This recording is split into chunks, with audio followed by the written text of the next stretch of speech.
En enero de 2013, un suceso devastador sacudió la escena musical mexicana. Lo que comenzó como una simple presentación más de Combo Colombia, una popular banda de música vallenata y cumbia, terminó en una tragedia de proporciones inimaginables. Aquel funesto episodio dejó un vacío insondable en la industria y un velo de dolor en la comunidad musical de Monterrey y sus alrededores. El grupo se había ganado el cariño del público local con su energía vibrante y melodías pegajosas. En la región norte de México, especialmente en Monterrey, eran casi una institución. No solo eran los favoritos para animar bodas y fiestas privadas, sino que su música era sinónimo de alegría y celebración. A diferencia de otros grupos que coqueteaban con el narcocorrido, Combo Colombia se enfocaba en temas como el amor y el desamor, alejándose del peligroso mundo del crimen organizado. El 24 de enero de 2013 fueron contratados para tocar en una fiesta privada en La Carreta, una cantina rústica ubicada en el municipio de Hidalgo, Nuevo León. La noche avanzaba con normalidad. El ritmo del acordeón y las letras románticas resonaban en el aire mientras los invitados se dejaban llevar por la atmósfera festiva. El espectáculo se extendió por 2 horas, y cuando todo parecía llegar a su fin, la noche cambió repentinamente. Eran aproximadamente las 3 de la mañana cuando se escuchó el ruido de vehículos acercándose. En cuestión de minutos, la tranquilidad de la noche fue interrumpida por la entrada violenta de 10 hombres armados. Con precisión calculada, se llevaron a 15 músicos y a 3 miembros del staff. No hubo gritos ni advertencias, solo la fría ejecución de un plan siniestro. Los invitados, desconcertados, apenas reaccionaron. ¿Qué podría justificar un ataque tan brutal contra un grupo que solo estaba allí para entretener? Al amanecer, la policía localizó el camión de la banda abandonado a un lado del camino, junto con varios de sus instrumentos esparcidos en el suelo como si hubieran sido arrojados con desdén. El escenario era desolador. Instrumentos que horas antes habían llenado la noche de música ahora yacían en silencio como mudos testigos de lo ocurrido. Los invitados que quedaban no sabían qué decir ni qué hacer. Solo quedaron las huellas dactilares en las botellas vacías y los vasos que todavía tenían restos de tragos, como testigos de una tragedia que acababa de comenzar. En los días posteriores, la desesperación y la angustia se apoderaron de las familias. Las autoridades intensificaron la búsqueda, rastreando cada pista posible en los municipios cercanos, pero los esfuerzos parecían en vano. No había señales de los músicos, como si la tierra misma los hubiera tragado, hasta que el 26 de enero apareció uno de ellos, descalzo y visiblemente golpeado. Su rostro reflejaba el horror de lo que había vivido, y su testimonio dejó a todos sin aliento. Lo que continuó fue más aterrador de lo que nadie podría haber imaginado. El integrante de Combo Colombia que logró escapar de la masacre había sido secuestrado junto con el resto de sus compañeros por un grupo de sicarios. No ofreció demasiados detalles sobre su huida, pero lo poco que relató fue suficiente para estremecer a todos. Aprovechando un momento de descuido de los captores, consiguió escapar por una ventana del rancho donde los tenían cautivos. El frío de la madrugada y el temor lo empujaron a seguir caminando con sus pies descalzos, golpeando el terreno pedregoso del desierto de Nuevo León. No había luz ni sonidos aparte de los latidos de su corazón y el eco de sus pasos apurados en la oscuridad. Después de horas vagando por la carretera, exhausto y sin esperanza, apareció un tráiler en la distancia. El conductor, al ver la desesperación en su rostro y su estado deplorable, no dudó en detenerse. El joven músico subió sin dudarlo al vehículo con la ropa rota y las manos temblorosas. Lo llevaron hasta un restaurante cercano, desde donde por fin pudo dar aviso a su familia, contando los detalles de aquella pesadilla que aún no parecía real. Su testimonio fue crucial. Con esa información, las autoridades emprendieron una búsqueda que los guió hasta un predio en el municipio de Mina, Nuevo León, en un paraje desolado conocido como Las Estacas. A pocos metros de la carretera Monterrey-Monclova, el equipo de búsqueda se topó con una fosa clandestina. Tenía unos 15 metros de profundidad y apenas 70 centímetros de diámetro. un agujero estrecho y oscuro que escondía un horror inimaginable. Los cuerpos de los músicos y miembros del equipo de Combo Colombia yacían allí, brutalmente ejecutados, con señales evidentes de tortura. La escena era aterradora. Los cuerpos fueron rescatados uno a uno, un proceso lento y doloroso. Primero el trompetista, luego el teclista, el corista, el saxofonista. Cada hallazgo confirmaba lo inevitable. Eran los integrantes de Combo Colombia, una banda que solo unas noches antes había llenado de música y alegría el aire y ahora se encontraban en uno de los peores escenarios posibles. La conmoción se extendió por todo el país. Los medios de comunicación no tardaron en llegar al lugar, registrando el macabro descubrimiento mientras los peritos forenses intentaban identificar los cuerpos. Algunos fueron reconocidos por tatuajes o pequeñas pertenencias personales. Las familias, desconsoladas, esperaban noticias, aferrándose a una mínima esperanza que pronto se desvaneció.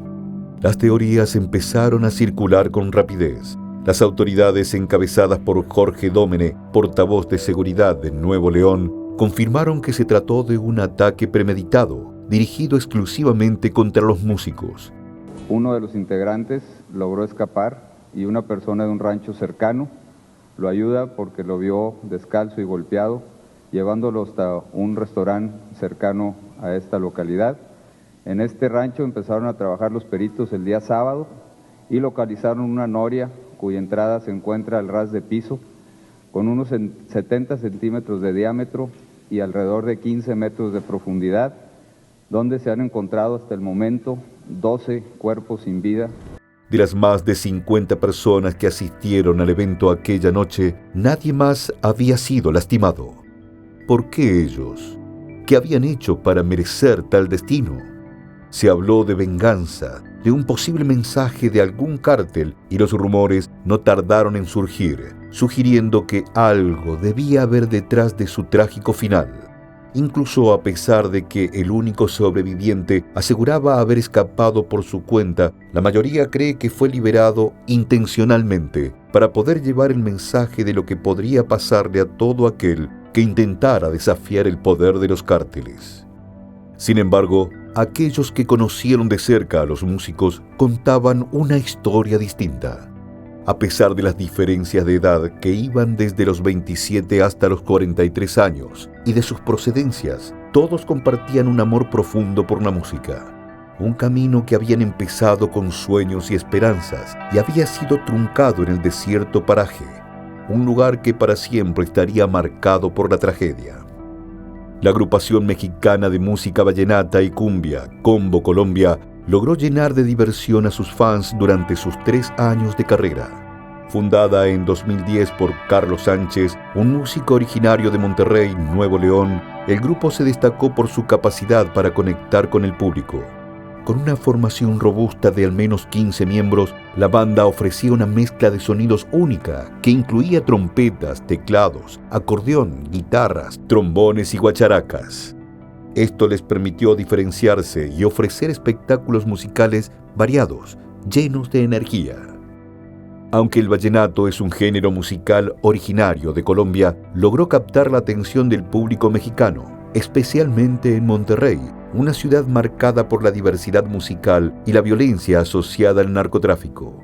Lo que hacía única a la banda no solo era su fusión de cumbia y vallenato, sino el hecho de que su música se alejaba de los populares narcocorridos que contaban historias relacionadas con el crimen organizado.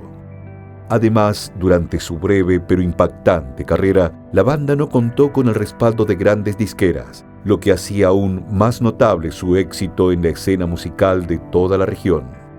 Su participación en programas de televisión local también contribuyó mucho a su crecimiento, ampliando su base de seguidores, sobre todo entre los jóvenes de sectores más marginados.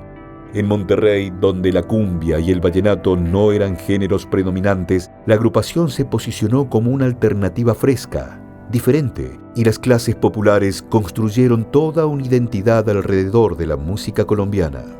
Sin embargo, a pesar de su enfoque, los integrantes de la banda no estaban completamente fuera de peligro. Monterrey era y sigue siendo una ciudad marcada por la violencia entre los cárteles. Combo Colombia se presentó en algunos de los locales más calientes de la ciudad, como el Sabino Gordo, un bar que fue atacado en 2011 por el Cártel del Golfo, y el Bar Internacional, que también sufrió ataques por estar asociado al Cártel de los Zetas. Pero tocar en esos lugares expuso a sus miembros a un entorno peligroso. Según informes de la prensa local, la masacre en 2013 fue atribuida a un ajuste de cuenta entre cárteles, utilizado como un mensaje de advertencia entre facciones rivales.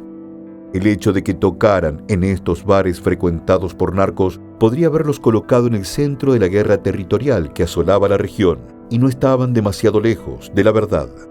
La trágica muerte de los integrantes de Combo Colombia marcó uno de los episodios más violentos contra artistas en México, un país donde más de 50 cantantes y músicos habían perdido la vida desde 2006 de formas terribles, en su mayoría usando métodos relacionados directamente con las organizaciones criminales.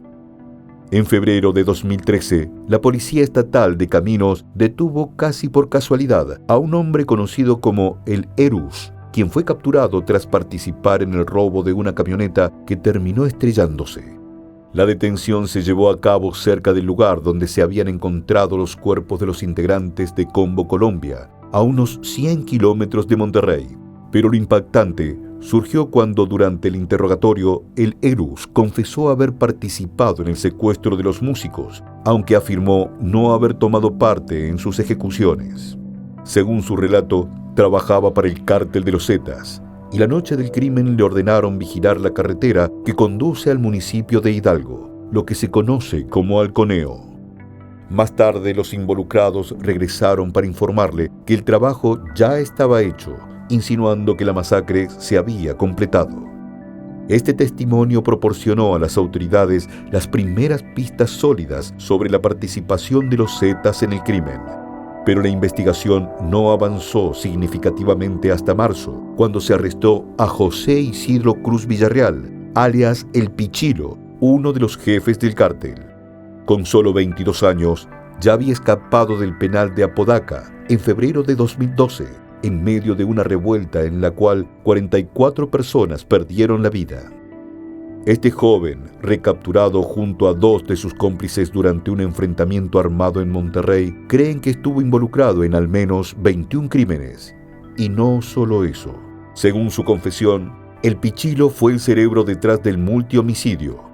Afirmó que, aunque el Cártel de los Zetas había apoyado la carrera del Combo Colombia, se sintió traicionado cuando la banda comenzó a tocar en eventos organizados por sus rivales, el Cártel del Golfo. En represalia, planeó una emboscada y los contrató para una fiesta sin que los músicos supieran que estaban siendo llevados a su muerte. Las autoridades de Nuevo León reconocían entonces que tanto el Cártel del Golfo como los Zetas mantenían desde hacía varios años una disputa por el control de la plaza y eran los responsables de la ola de violencia que se vivía en algunos puntos del estado. Pero si el asunto es una disputa por el control de la plaza, ¿qué papel juegan los músicos en este caso? Tal parece que al inicio de sus carreras no son pocos los cantantes o grupos que reciben apoyo del crimen organizado. Esto genera una deuda que pagan animando las fiestas de sus patrocinadores y en algunos casos componiendo canciones alusivas a su actividad criminal. Pero cuando se vuelven más conocidos y se niegan a seguir sus reglas, son eliminados. Y de hecho, Combo Colombia ya había recibido amenazas e incluso varios integrantes ya tenían planeado renunciar después de algunas fechas, pero no pudieron alejarse a tiempo. Desde entonces, fue un antes y un después para los músicos que operaban en regiones dominadas por el crimen organizado, muchos de los cuales comenzaron a rechazar presentaciones privadas en áreas de alto riesgo o a llevar seguridad privada para evitar convertirse en víctimas. La masacre también dejó claro que la policía no tenía control sobre los cárteles, lo que mostraba su incapacidad para proteger a los artistas. Aunque muchos músicos no estaban involucrados directamente en actividades criminales, podrían terminar en la mirada de los grupos delictivos por razones que escapaban a su control. Solo unos meses después, los crímenes parecían resueltos y el cerebro detrás del ataque estaba detenido, pero la investigación continuó. Sin embargo, se revelaron pocos detalles sobre los involucrados y el caso empezó a perder atención en los medios. El último adiós a Combo Colombia fue tan desgarrador como inevitable. A pesar del dolor y la incertidumbre que envolvía la tragedia, los familiares, amigos y seguidores de la banda se unieron para darles una despedida digna, aunque nada podía aliviar el vacío dejado por su pérdida.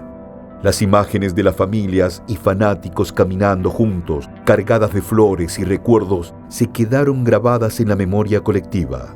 Muchos llegaron con guitarras, acordeones y tambores, tocando las mismas melodías que los integrantes de la banda solían interpretar. Era una despedida a su manera, acompañada de música, su más grande pasión. Hasta el día de hoy, más de 10 años después, fans y familiares de los músicos siguen intentando limpiar su nombre para que su legado musical no sea borrado por la violencia. Y en gran parte lo lograron. Combo Colombia no solo es recordado por la tragedia, sino por la energía que desbordaba en cada presentación, por su capacidad de conectarse con el público y por haber llevado el vallenato a una tierra donde reinaba otro tipo de música. Y así, la banda se convirtió en leyenda, no por el final que encontraron, sino por la vida y el arte que dejaron atrás.